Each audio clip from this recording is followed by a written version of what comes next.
बूढ़े आदमी ने इत्मीनान से बिस्मिल्लाह पढ़ी और हज्जाम की कुर्सी पर बाल कटवाने के लिए बैठ गया। बूढ़े के चेहरे पर मौजूद नरम मुस्कान से हज्जाम को बातचीत का हौसला हुआ। हज्जाम ने कहा, दुनिया में बहुत से मजहब खुदा को मानते हैं, लेकिन मैं खुदा का वजूद नहीं मानता।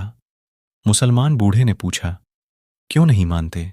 हज्जाम ने कहा, दुनिया में बहुत परेशानियां, मुसीबतें, बदहाली और अफराद फरी है। अगर खुदा का वजूद होता तो ये सब मुसीबतें और परेशानियां भी मौजूद नहीं होती। बूढ़े ने मुस्कुराते हुए कहा, मैं भी इस दुनिया में हज्जाम के वजूद को नहीं मानता। हज्जाम ने परेशान होकर पूछा, क्या मतलब? मैं आपकी बात नहीं समझा।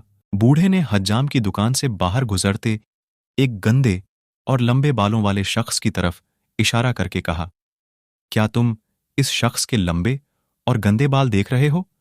हज्जाम ने कहा, जी हां, लेकिन इसका मेरी बात से क्या ताल्लुक? बूढ़े ने नरम लहजे में कहा, अगर हज्जाम होते तो लंबे और गंदे बालों वाले लोग भी ना होते। हज्जाम ने कहा, हम मौजूद हैं, लेकिन ऐसे लोग हमारे पास नहीं आते। बूढ़े ने मुस्कुराते हुए कहा, बिल्कुल, खुदा भी मौजूद है, लेकिन लोग हिदायत के लिए खुदा की तरफ रुजू नहीं करते।